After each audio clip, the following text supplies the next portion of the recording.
Samantala, gusto ni Pangulong Bongbong Marcos na maglabas na agad ng anti-EPAL guidelines ang iba't ibang kagawaran at ahensya ng gobyerno.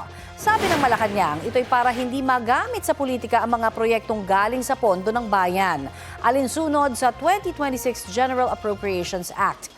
Sabi ni DSWD Secretary Rex Gatchalian, hindi niya papupuntahin ang social workers at ipatitigil niya ang pamamahagi ng ayuda kung may politiko sa distribution site.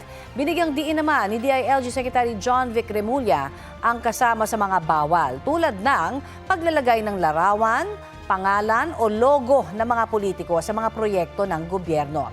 Ang pwede lamang ilagay ay ang mga detalye gaya ng pangalan ng proyekto, kontratista, petsa kung kailan nagsimula at matatapos at kung magkano ito.